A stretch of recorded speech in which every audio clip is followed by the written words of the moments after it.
주시자의 힘.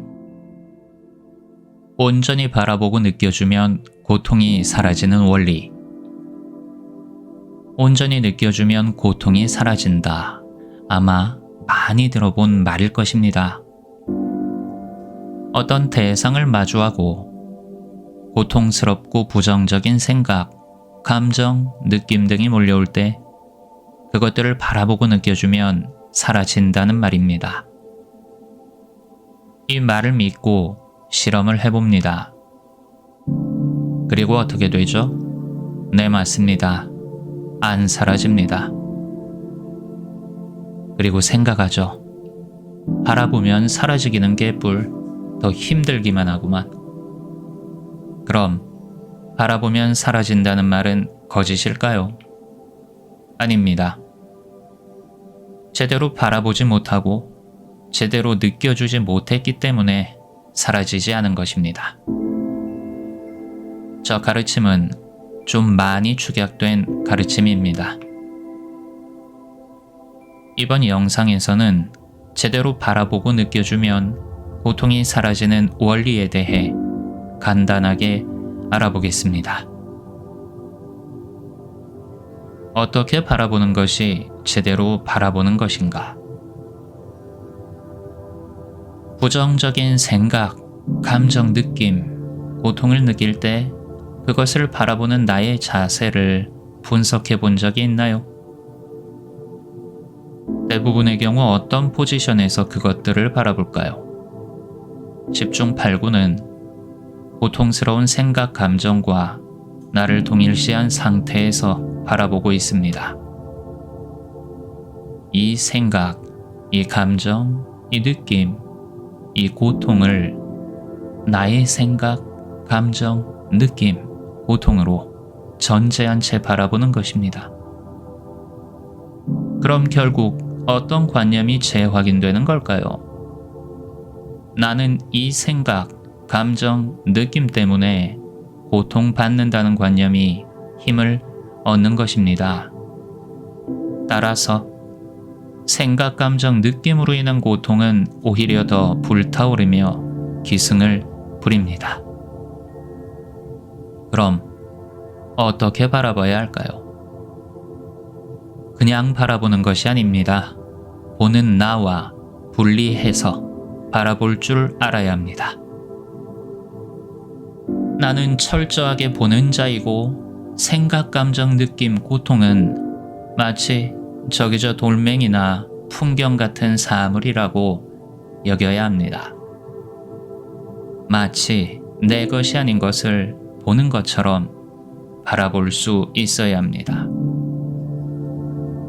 즉, 해당 생각, 감정, 느낌, 고통과의 동일시가 없는 상태에서 강 건너 불 구경하듯 바라볼 수 있어야 합니다.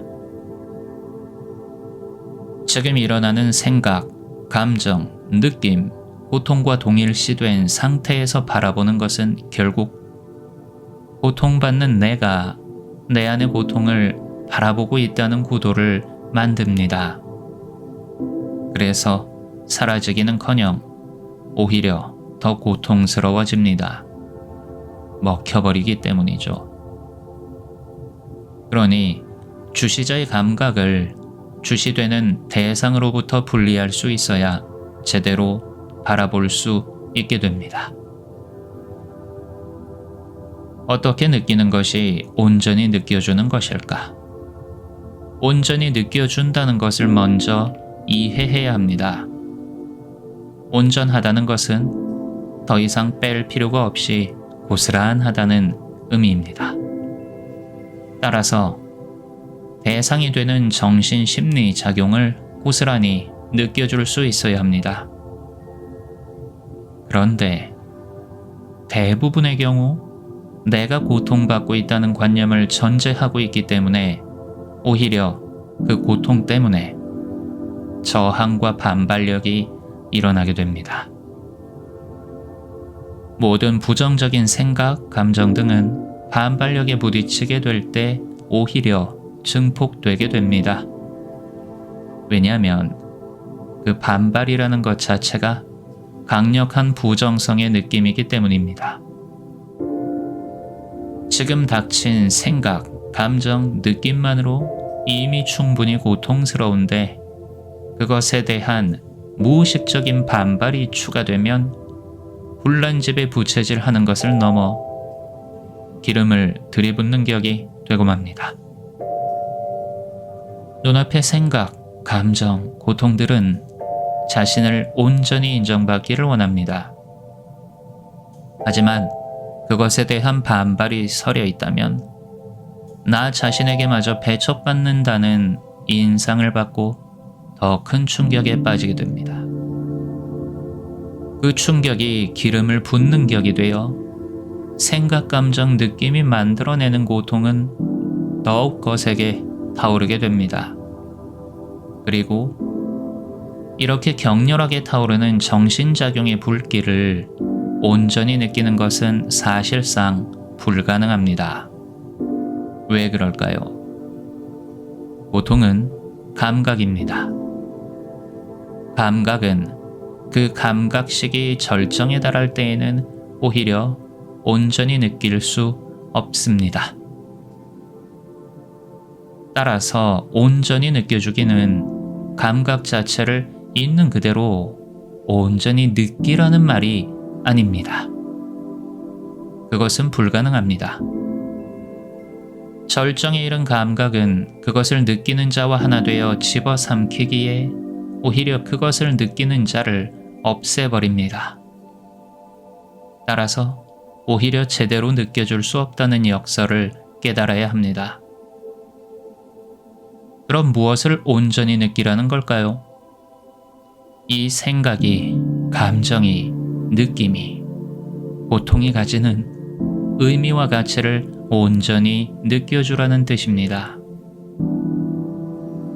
이 생각이, 이 감정이, 이 느낌이, 이 고통이 무엇을 전달하고자 하는지 그 메시지에 온전히 귀 기울이라는 말입니다. 따라서 온전히 느껴주기 위해서는 몇 가지의 마음 자세가 요구됩니다. 이 고통은 나에게 어떤 메시지를 전달하기 위해 일어난 것이다. 이 고통은 나를 괴롭히기 위한 것이 아니라 깨우쳐주기 위해 나타난 것이다. 이 자세를 통해 온전히 느껴주기 위한 진정한 마음 자세가 만들어집니다. 어떤 자세일까요? 고통아, 너는 내게 무엇을 말해주기 위해 지금 찾아온 거니? 내게 귀 기울일게. 바로 이와 같은 마음 자세입니다. 즉, 고통이라는 대상을 통해 내가 나 자신에게 귀 기울이는 자세가 만들어집니다. 내가 나를 겸손되이 경청하고자 하는 마음이 만들어지게 됩니다. 그리고 이제 숨겨져 있는 또 다른 원리 하나를 말씀드립니다. 모든 정신심리 작용은 에너지 작용으로서 자신의 연료를 모두 소모하면 자연스럽게 꺼질 수밖에 없다는 원리입니다.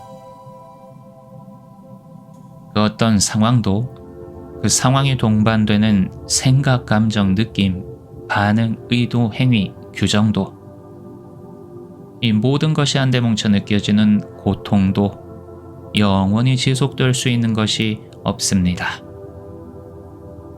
정신작용은 처음 타오르기 시작할 때 이미 자체적인 연료를 지니고 출발합니다. 한번 타오르기 시작하면 그 연료를 지속적으로 소모합니다. 따라서 생각, 감정, 느낌의 불길에 연료를 공급해주지 않으면 그것들은 이내 사라지게 됩니다. 연료를 끊어주는 행위는 뭘까요? 나 자신과의 동일시를 끊어내고 보는 자로 머물며 물건이나 풍경 보듯 바라보는 자세와 고통에 휩쓸리지 않고 그것이 전하고자 하는 내면의 메시지에 귀 기울이는 자세입니다.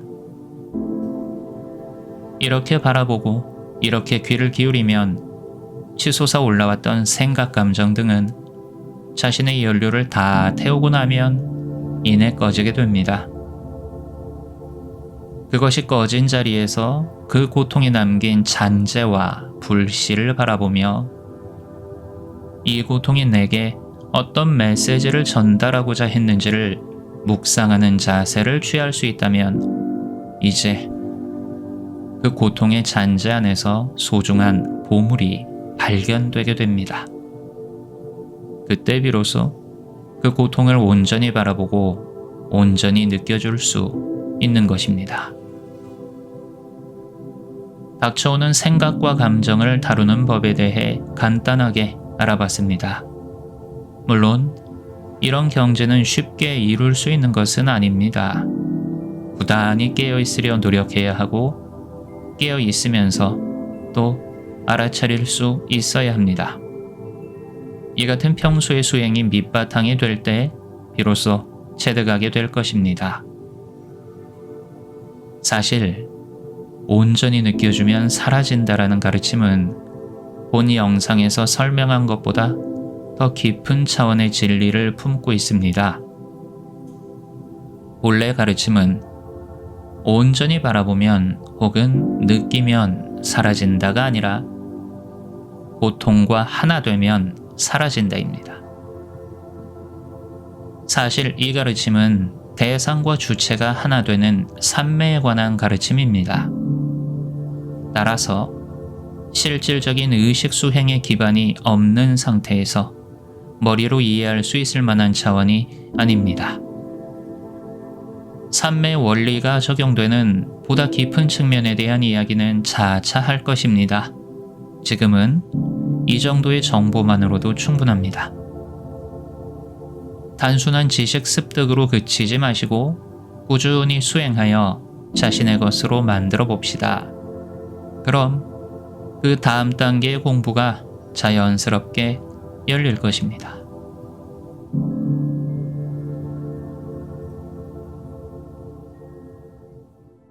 주시자의 힘, 생각, 감정과의 동일시를 끊어내는 법. 인간은 무엇으로 가장 크게 고통을 받을까요? 어떤 사건, 상황이나 행위 자체로 인해 고통을 받을까요? 그렇지 않습니다. 현실에서 벌어지는 사건, 상황, 행위 자체는 고통의 원인이 아닙니다. 그것들은 우리에게 고통을 줄 수 없습니다. 그것들은 그저 한순간에 반짝 나타났다 잠시도 머무를 수 없이 흘러가 버리는 순간적인 이벤트일 뿐이기 때문입니다. 잘 관찰해 보세요. 어떤 슬픈 일이 벌어졌습니다. 그 사건이 벌어진 순간은 영원히 지속되나요? 그 슬픈 사건이 벌어진 순간은 얼마나 지속될 수 있나요? 사실 한 찰나도 제대로 유지될 수 없습니다. 이것이 현실에서 벌어지는 사건의 실체입니다. 그 슬픈 일은 일어났다고 여겨지는 순간 이미 흘러가 버린 일, 지나가 버린 사건이 됩니다. 그런데 우리가 느끼는 슬픔은 어떤가요? 그 일이 지나가 버린 이후에도 끝나지 않고 지속되고 있지 않나요? 만약 사건 자체가 내 고통의 주범이었다면 그 상황이 흘러가 버리며 고통 또한 끝났어야 할 것입니다. 하지만 우리의 고통은 계속됩니다. 이게 무슨 의미일까요? 슬픈 일 자체, 슬픈 사건 자체는 고통의 주범이 아니라는 뜻입니다. 그럼 무엇이 고통의 주범일까요? 그 사건, 상황, 행위를 부여잡은 마음으로부터 생겨나는 생각과 감정이 고통의 주범입니다. 그러나 우리는 애꿎은 지난 사건들을 붙잡고 끙끙댑니다. 원망하고 후회하고 분노하고 저주합니다. 하지만 지난 사건들은 죄가 없습니다. 속고 있는 거예요. 우리를 괴롭히는 것은 지난 사건에 대한 어떤 행위에 대한 생각과 감정이 아닙니까? 이 사실을 알자 이제 그렇게 붙잡고 있었던 지난 일들에 대한 집착은 놓아져 버립니다. 그러나 그 사건에 대한 생각과 감정은 여전히 남아 있습니다. 오히려 내 생각과 감정들에 대해 더욱 안 좋은 생각과 감정들이 꼬리에 꼬리를 물고 일어납니다. 이건 또 어찌된 일일까요? 생각과 감정이 고통의 주범이라는 것을 알자 이번에는 그들을 공격하는, 그들에게 책임을 돌리는 생각과 감정이 또 생겨나는 것입니다. 괘씸죄입니다. 나를 힘들게 한 생각과 감정에 대한 적개심이 일어납니다. 그래서 예전보다 2배는 더 괴로운 생각과 감정의 지옥 안에 빠져듭니다. 그럼 생각과 감정이 고통의 원인이라는 사실을 안다고 하여 해결되는 것은 없는 걸까요? 그렇지 않습니다. 숨겨진 사실 하나를 더 이해해야 합니다. 알고 보면 생각과 감정 또한 고통의 진짜 원인은 아니기 때문입니다.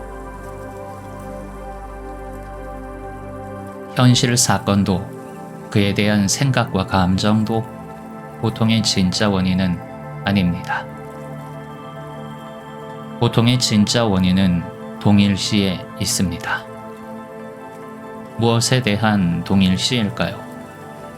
나를 생각과 감정에 동일시하는 것입니다. 생각과 감정은 내가 아닙니다.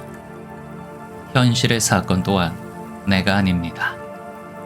나는 인식의 주체로서 그것들을 아는 자입니다.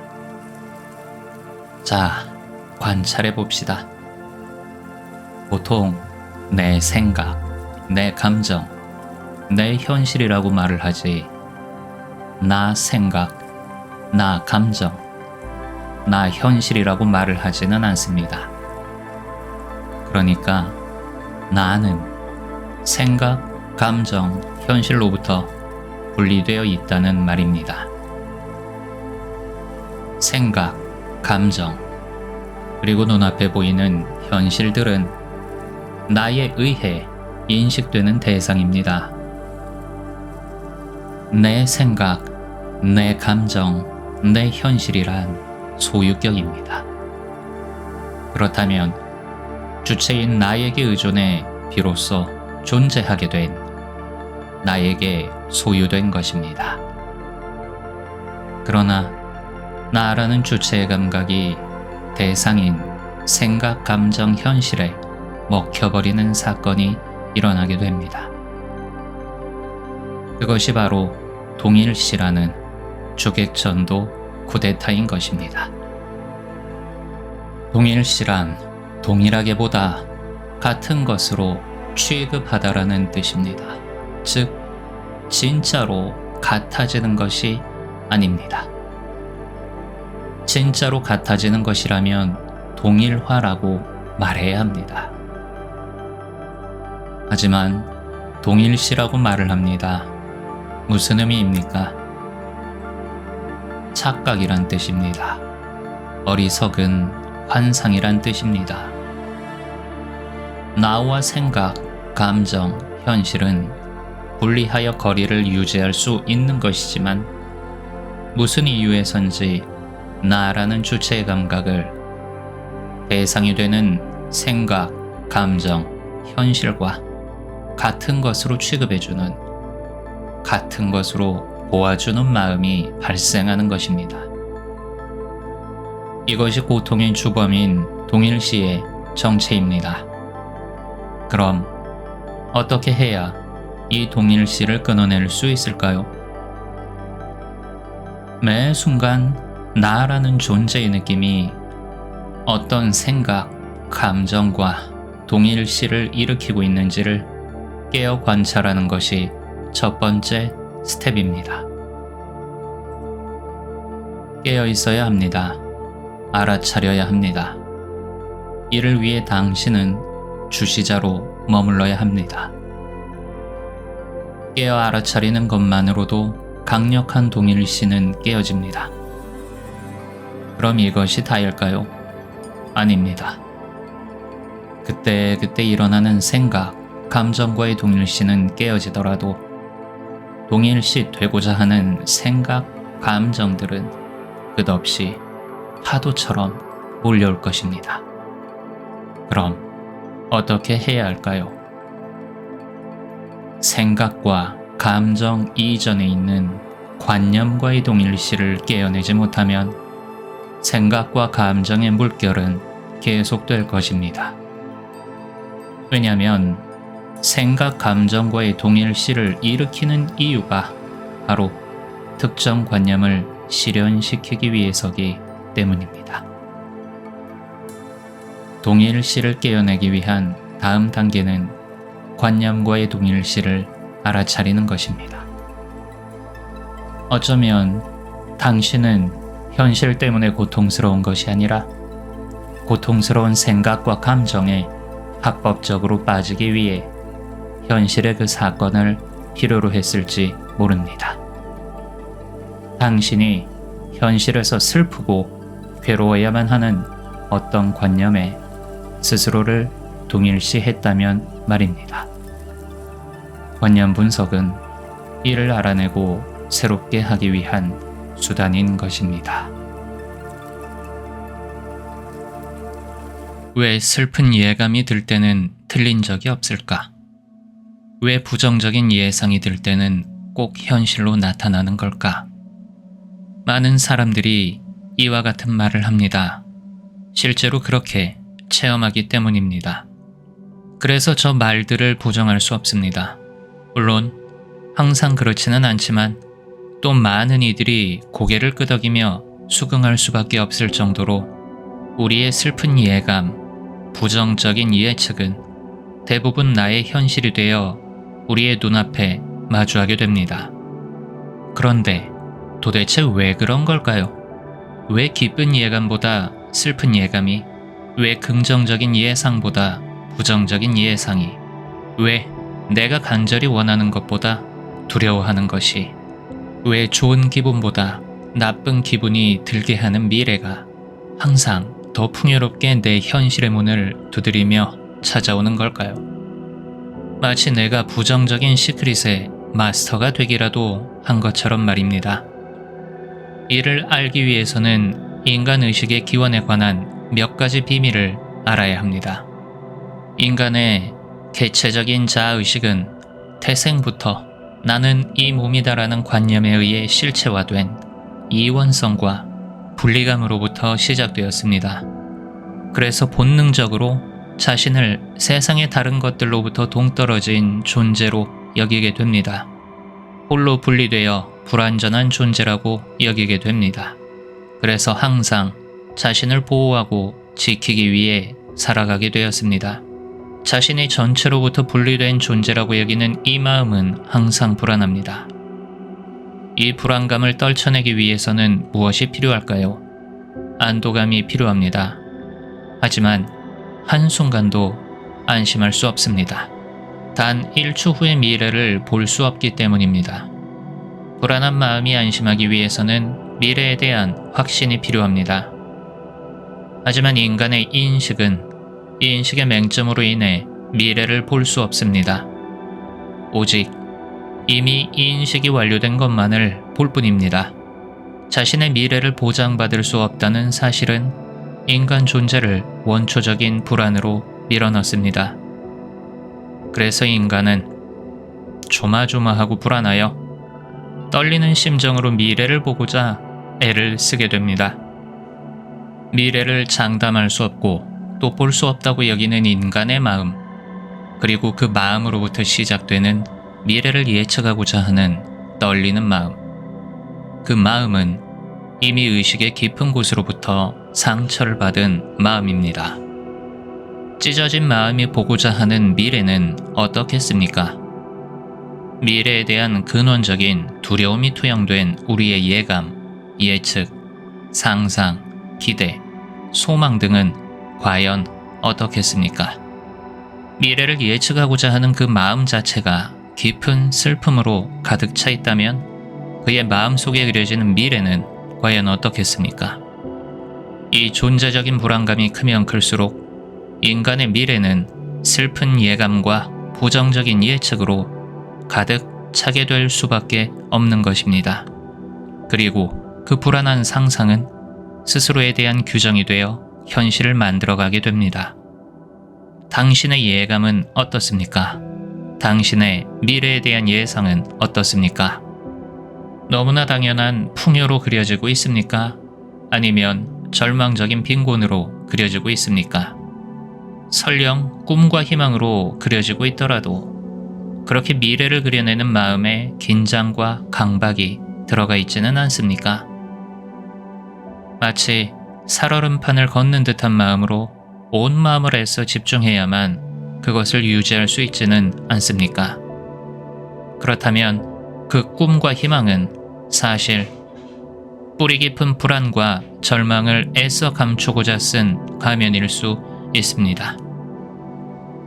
우리의 슬픈 예감과 부정적인 예측이 틀리지 않는 이유가 여기에 있습니다. 인간의 마음은 자신의 이원적 속성상 미지의 현실을 불안감을 통해 바라보도록 설계되어 있습니다.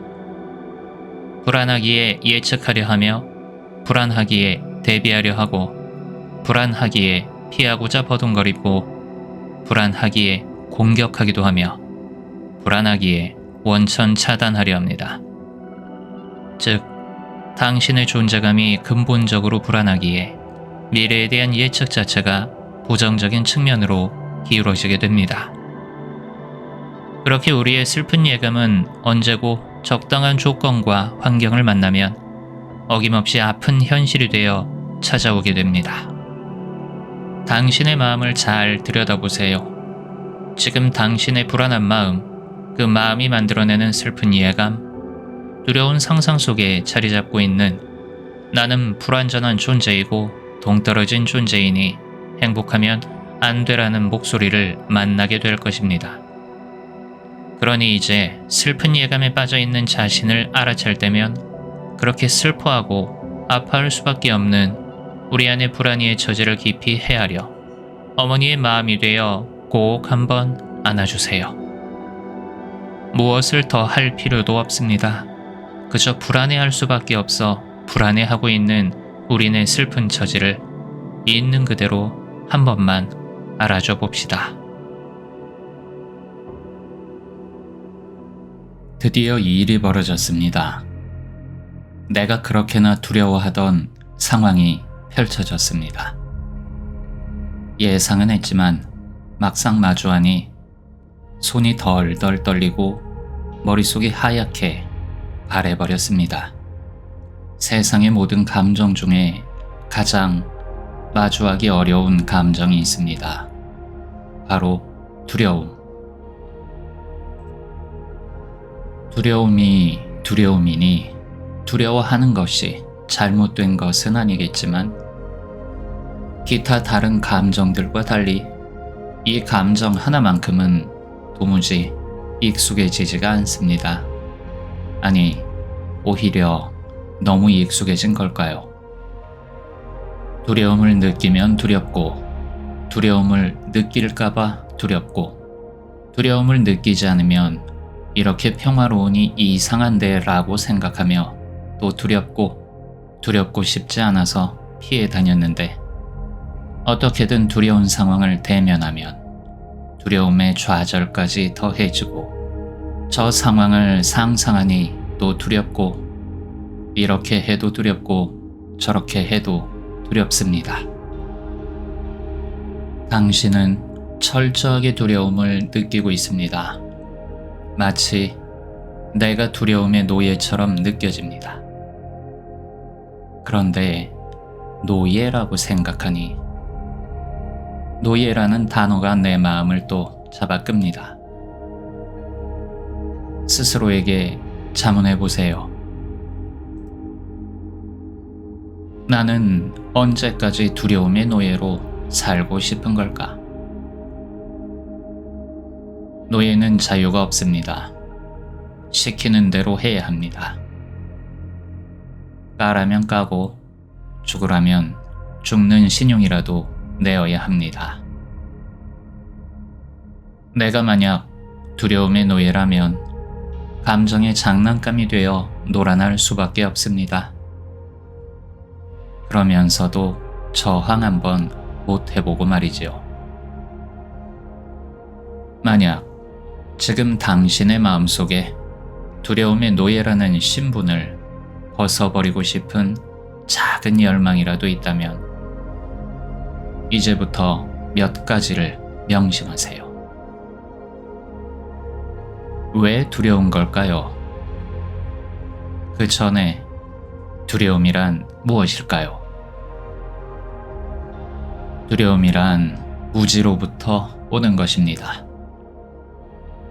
그러나 모든 무지가 두려움을 만들어내는 것은 아닙니다.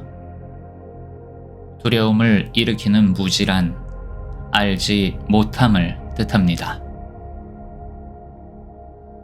단순히 생각하면 두려움을 모름이라고 생각하겠지만 알지 못함과 모름은 다릅니다.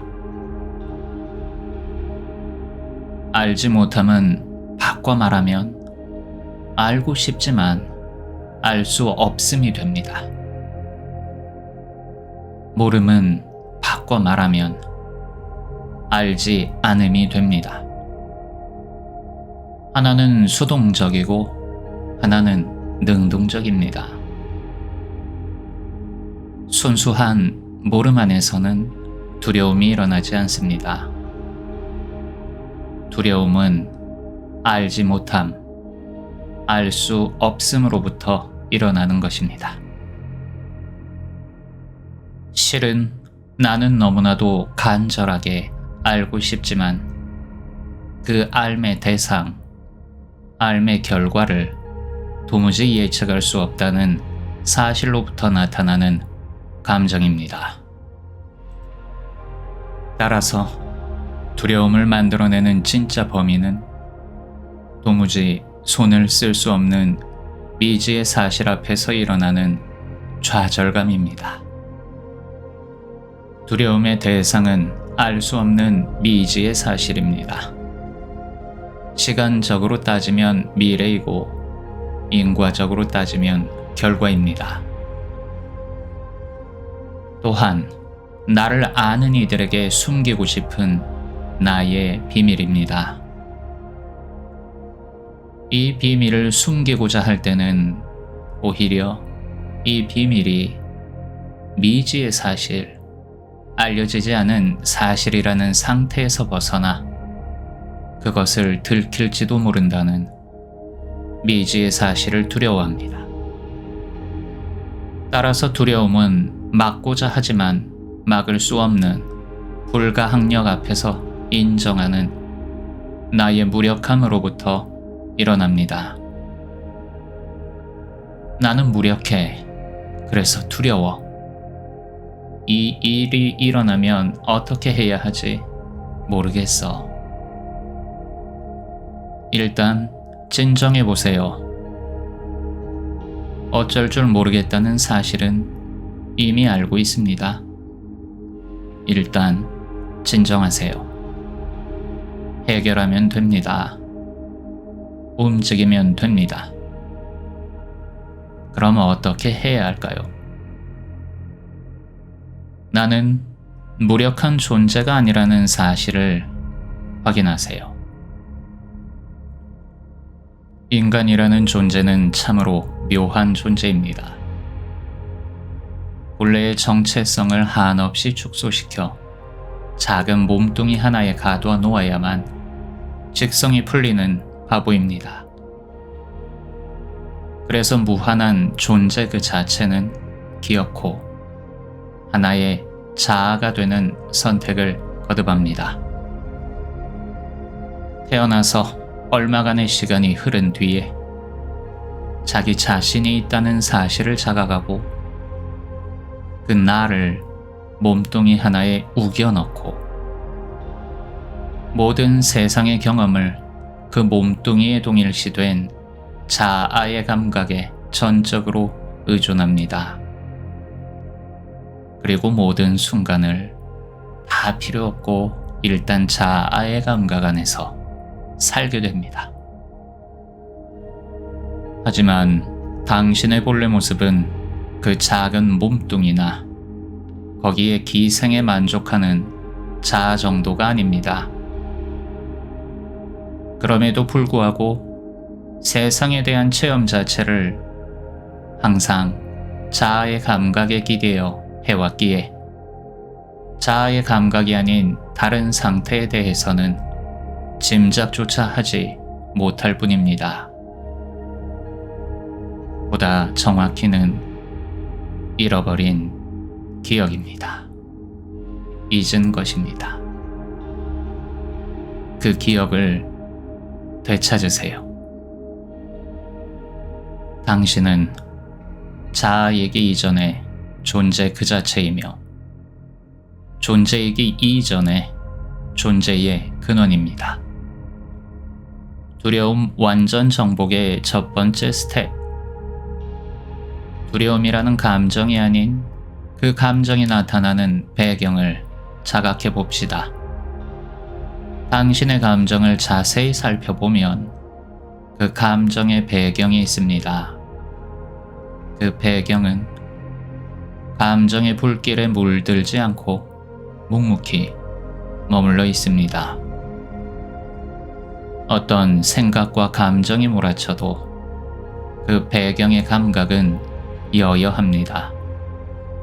일단 그 자리를 느껴보세요.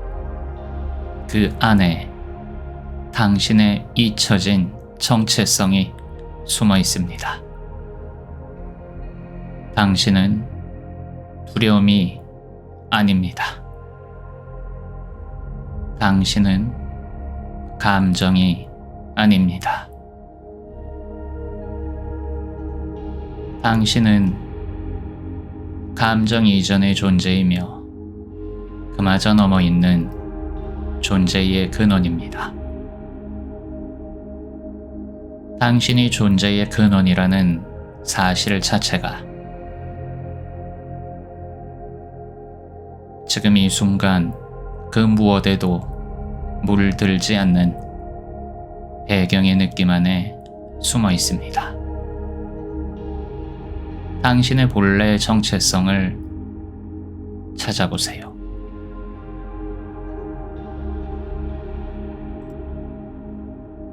내면과 소통하라는 말의 의미.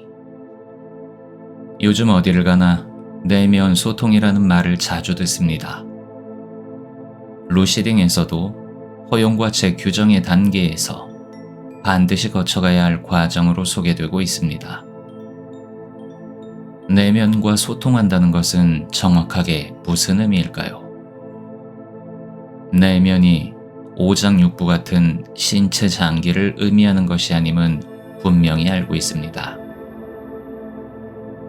생각이나 감정과 같은 정신작용의 무대, 즉 마음을 내면이라 부릅니다. 그 내면을 단지 바라보는 것이 아니라 소통하라고 합니다.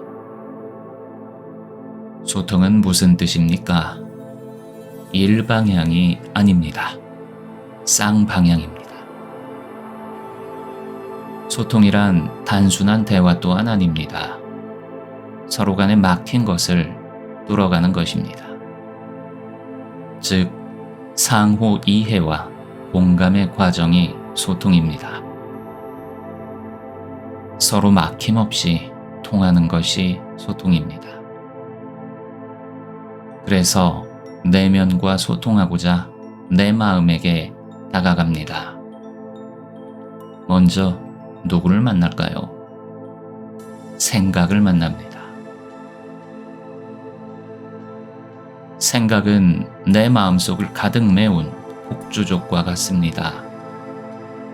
이들은 분별로부터 생겨나며 개인의 관념망에 기반하고 있습니다.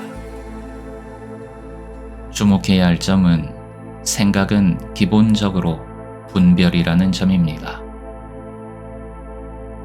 분별은 분리하고 구별한다는 뜻입니다. 그래서 생각은 대부분 이것 아니면 저것이라는 모습을 띱니다. 따라서 생각은 항상 이렇다 저렇다, 이렇지 않다 저렇지 않다, 이럴까 저럴까, 이럴 거야 저럴 거야, 이도저도 아니다, 이도저도 아닌 것도 아니다 등등의 모습으로 칼같이 나누고 분리하고 차별하고 떼어낸 것에 대한 배척으로 가득 찬 시끄러운 망아지들과 같습니다. 내 마음속 시끄러운 목소리들이 생각입니다. 이들의 특징이 하나 있습니다. 바로 말을 몸으로 삼아 지어진다는 점입니다. 그러니까 말로 만들어진 것이란 뜻입니다. 그래서 아이러니하게도 말이 통하지 않습니다. 어떤 생각 앞에서 생각아, 내 주장은 옳지 않아 이렇게 말해보세요. 어떻게 되는지 보세요. 듣지 않습니다. 생각 스스로가 말이기에 말이 통하지 않는 것입니다. 그래서 생각은 그 생각 자체를 부정해서는 소통할 수 없는 것입니다.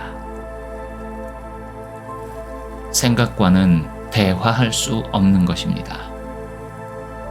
생각은 대화가 거의 불가능한 고집장이와 같습니다.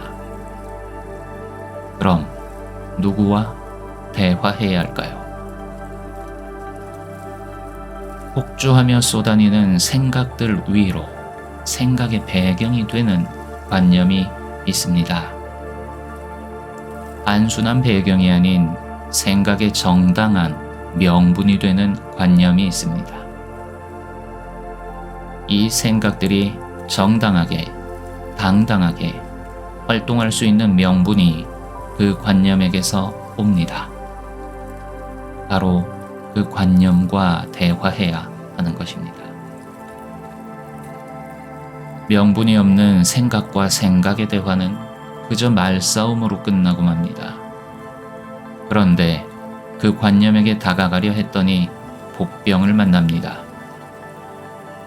생각과는 또 다른 친위 부대를 거느리고 있었던 것입니다. 그게 누굴까요? 바로 감정입니다. 이 감정의 디펜스를 뚫어야 비로소 대장인 관념을 만날 수 있는 것입니다. 생각을 생각으로 어찌할 수 없었듯이 감정 또한 감정으로는 통과하기 힘듭니다. 감정이 아니라 감성으로 다가가야 합니다. 마음의 언어는 생각이 아닌 감성입니다. 감성은 보통 감수성이라고 여겨지기도 하지만 사실 그보다 훨씬 큰 것입니다. 감수성은 외부 세계의 자극을 받아들이고 느끼는 성질을 의미합니다. 자극이나 타인에 대한 반응과 관련된 능력을 말하는 것으로 넓은 의미로 감각의 예민성이라 부릅니다. 공감 능력이라 부르는 것 또한 감수성의 한 모습이라 볼 수 있습니다. 그렇다고 감수성이 감성 자체는 아닙니다. 감성의 모든 것을 대변하지는 않습니다. 감성은 인간의 고유한 인식 능력으로 감각과 지각을 통해 외부의 세계를 이해하고 이에 대한 표상을 형성하는 과정을 의미합니다. 주목해야 할 부분은 표상을 형성하는 과정이라는 부분입니다. 어떤 감성을 지녔느냐에 따라 본질을 대변하는 표상이 결정됩니다. 그렇게 선택된 표상은 어떤 역할을 수행하게 됩니다. 충분한 명분을 가지고 말이지요. 따라서 감성은 결국 의미와 가치를 반영하여 만들어지는 관점의 보호자와 같은 것입니다. 그리고 여기에 감성의 정체가 숨겨져 있습니다. 감성이란 결국 특정한 관념이 가진 의미, 가치, 역할을 알아봐 주고 인정하는 마음의 작용인 것입니다. 모든 이들이 손가락질하지만 하늘만은 허락한 사랑이라는 말 들어보신 적 있지요? 아무도 이해 못하지만 하늘만은 알아준다는 말 들어본 적 있지요? 그 허락하고 알아주는 하늘이 바로 감성 영역입니다. 인간의 감성은 사실 아주 간단합니다. 다른 이들이 다 떠나도 편이 되어주는 단 하나의 목소리가 바로 감성입니다. 본질적으로 말하자면 절대성의 본질인 대허용의 그림자가 바로 감성입니다. 생각과 감정이 만들어낸 벽을 통과할 수 있는 유일한 자격이 감성입니다. 생각은 감성 없는 생각을 거부합니다. 감정은 감성 없는 감정을 밀어냅니다. 생각을 생각으로 대하면 훈계하게 됩니다. 감정을 감정으로 대하면 나무라게 됩니다. 생각과 감정을 생각과 감정으로 맞받아치면 싸움만 일어납니다. 당신은 결코 그 견고한 벽을 뚫을 수 없습니다. 당신은 먼저 감성의 본래 능력을 각성해야 합니다. 감성의 본래 능력은 결코 떠나지 않는 내 편이 되어주는 능력입니다. 당신의 내면과 소통하고 싶다면 먼저 하늘이 무너져도 버리지 않는 내 편이 되어주세요. 이 감성 능력을 먼저 갖추는 것입니다. 당신의 감성은 생각과 감정 너머에 있으며 이 감성을 통해서만 당신의 현실을 만들어낸 관념, 이로 인해 파생된 생각, 감정과 소통할 수 있는 자격을 얻게 될 것입니다. 만약 내면 소통에 실패했다면 내게 무엇이 부족했는지를 철저하게 깨닫기 바랍니다. 감성이 바로 내면의 모든 부분에 접근하고 소통할 수 있는 마음의 언어인 것입니다. 그럼 F 성향인 사람이 유리할까요? 그렇지도 않습니다. 그것은 심리의 영역일 뿐입니다. 진정한 감성 영역은 생각과 감정에 휘둘리는 영역이 아닙니다. 오히려 묵묵히 뒤에서 받쳐주고 있는 대허용의 영역입니다.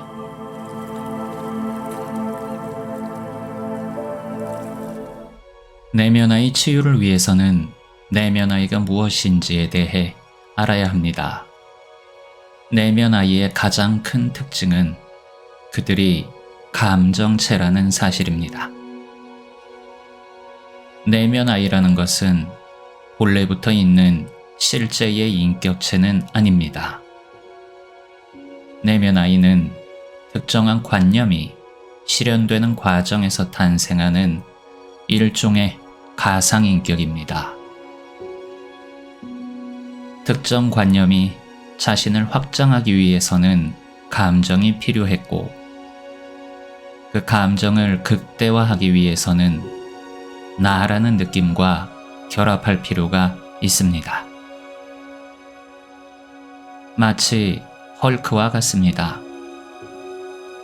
영화상에서 헐크는 평범했던 사람이 감마선을 쐬고 분노가 극대화되며 탄생한 인격입니다. 우리 안의 내면 아이 또한 마찬가지입니다. 특정 관념의 유지를 위해 고용된 특정한 감정이 나라는 느낌이라는 존재 감마선을 잔뜩 조이고 나타난 생명체입니다. 그 특징이 이성적인 측면은 극히 희박하고 감정적인 측면이 부각되기 때문에 내면 아이를 일컬어 감정체 혹은 내면 아이라고 부르는 것입니다. 이성적으로 행동하지 못하고 감정적으로 행동하는 모습이 미숙한 어린아이를 닮았다 하여 붙여진 이름인 것입니다.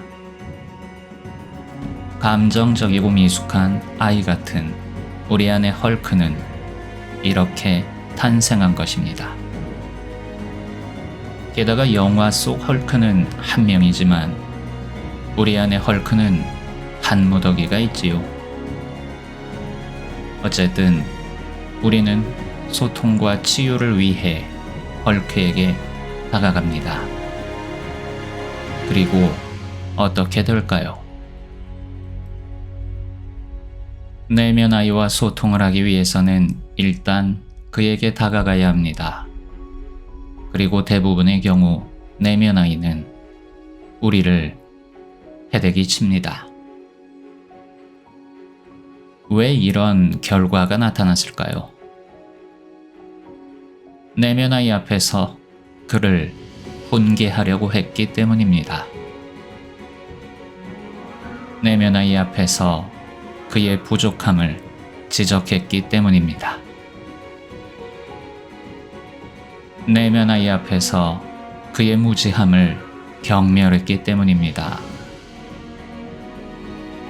내면 아이 앞에서 내가 너무 이성적이었기 때문입니다. 그러면 내면 아이는 당신을 패대기 칠 것입니다. 그럼 어떻게 다가가야 할까요? 내면 아이는 감정체라고 말했습니다. 말이 통하지 않습니다. 내면 아이에게 닿을 수 있는 유일한 길은 당신이 감성체가 되는 길 뿐입니다. 바로 블랙 위도우처럼 말입니다. 감정은 감성을 통해서만 소통할 수 있습니다. 내면 아이가 감정체라면 소통하는 나는 감성체가 되어야 합니다. 돋보기 안경을 쓰고 머리에 박사모를 쓴 똘똘한 나는 통하지 않습니다. 어린아이나 반려동물과 소통할 때 무엇으로 소통합니까? 무엇으로 말을 겁니까? 머리로 하나요? 아니면 가슴으로 하나요? 내면 아이는 먼저 감성으로 다가가야 그 견고한 마음의 문을 열어줍니다. 잊지 맙시다. 내면 아이를 대하는 당신은 헐크를 대하는 블랙 위도우와 같아야 합니다. 이를 기억하며 가슴 속으로 이 멘트를 준비해 보세요.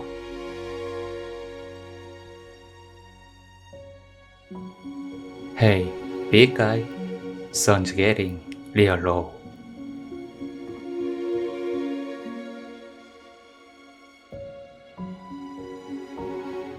감사합니다. 복 받으세요.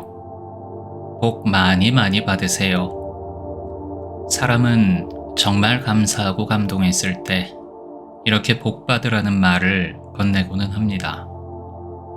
이 말은 사실 엄청난 의미를 담고 있는데요. 어쩌다 보니 그저 인사치레 정도로 굳어진 느낌도 있습니다. 이유가 뭘까요? 복을 안 받고 싶은 사람이 어디 있겠습니까? 하지만 문제는 복을 받는 법을 모른다는 데 있습니다. 그래서 오늘은 복을 많이 받기 위해 복 받는 방법 몇 가지를 나눠보자 합니다. 꼬리에 꼬리를 무는 사유의 흐름을 잘 따라가며 깊이 느껴보세요. 복을 받고 싶거든 먼저 축복하십시오. 축복은 복을 빌다는 뜻입니다. 빌 때는 무릎을 꿇고 손을 써서 비빕니다. 행위를 뜻합니다. 그러니까 행동으로 축복하라는 말입니다. 축하해주고 봉사하며 먼저 움직이라는 말입니다. 빌 때는 또한 입으로 빕니다. 입에서 나오는 것은 말입니다. 말을 잘 하라는 뜻입니다.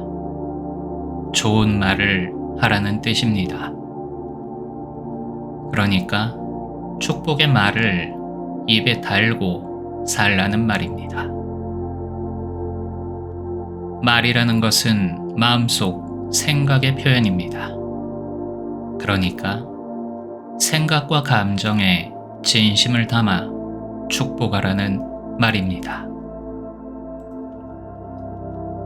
생각을 잘 쓰라는 말입니다.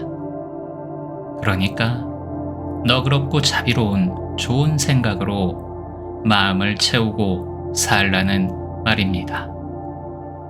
종합하면 생각과 말과 행위로 온 세상을 축복하며 살라는 말입니다.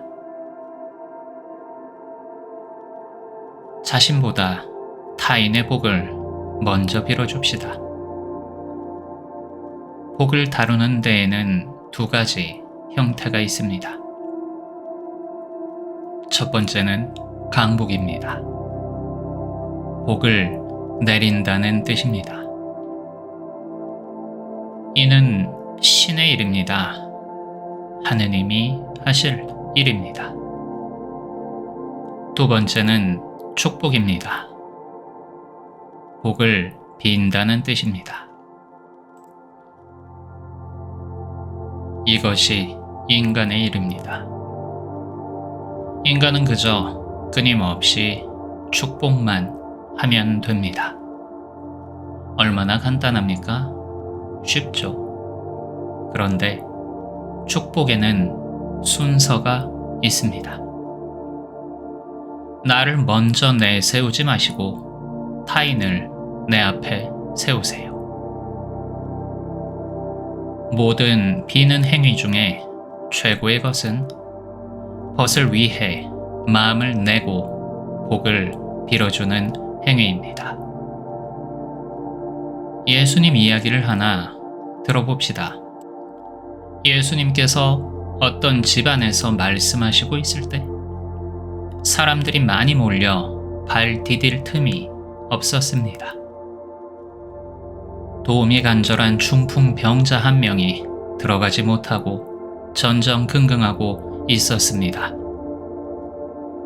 이때 그의 친구들이 지붕을 뚫고 그를 예수님 앞으로 내려놓습니다. 그 모습을 보시고 예수님께서는 그들의 간절함과 믿음을 높이 평가하시고 병자를 치유하십니다. 이처럼 축복은 먼저 타인을 위하는 이타심을 전제합니다. 그럼 남 좋은 일만 시키고 나는 남는 게 없다고 느껴질 수 있죠. 그렇지 않습니다. 내가 하는 모든 생각, 감정, 의도, 행위는 모두 돌아오게 됩니다. 세상은 진동으로 이루어져 있습니다. 진동은 피드백, 괴환 운동입니다. 우리가 목격하는 삼라만상은 기본적으로 진동으로 이루어져 있습니다. 물질을 비롯해 정신작용인 생각, 감정, 느낌 등에 이르기까지 모든 것은 기본적으로 어떤 의도와 정보를 지닌 의식 에너지의 진동입니다. 당신의 몸이 곧 진동입니다. 당신의 생각과 느낌이 곧 진동입니다. 주고받는 인간관계가 곧 진동입니다. 원인과 결과의 인과관계가 곧 진동입니다. 모든 것이 진동이라는 사실 안에 복을 받기 위해서는 먼저 타인을 축복해야 하는 이유가 숨겨져 있습니다. 진동은 상승하는 반주기 운동 더하기 하강하는 반주기 운동의 합입니다. 혹은 팽창 반주기와 수축 반주기의 합이라고도 볼 수 있습니다. 저기 시작점 보이죠? 저기에서 시작된 어떤 움직임이 임의의 가상점 하나를 찍고 다시 시작점으로 돌아오게 됩니다. 움직임이란 상승과 하강으로 이루어지기 때문에 그렇습니다. 나로부터 어떤 의도를 지닌 움직임이 일어나 밖으로 뻗어나갔다가 다시 내게로 돌아오는 것입니다. 세상이 진동이기 때문에 내게서 시작된 것은 반드시 내게로 돌아오게 됩니다. 상승과 하강이 기브 앤 테이크로 작용하게 되는 것입니다. 따라서 우리에게서 시작된 복을 비는 마음은 다시 내게로 돌아오게 되어 있는 것입니다. 그런데 첫 시작을 자기 자신에게로 향하면 어떻게 될까요? 다시 그림을 보세요. 저기 시작점의 입장에 서보세요. 시작점은 나일 것입니다. 시작점의 위치에 서서 자기 자신에게 움직여 보세요. 자기 자신에게 움직이는 선을 그려보세요. 어떻습니까? 움직임이 펼쳐질 수 없습니다. 진동의 시작점에서 자기 자신을 먼저 목적지로 삼는다면 아무런 움직임이 펼쳐질 수 없습니다.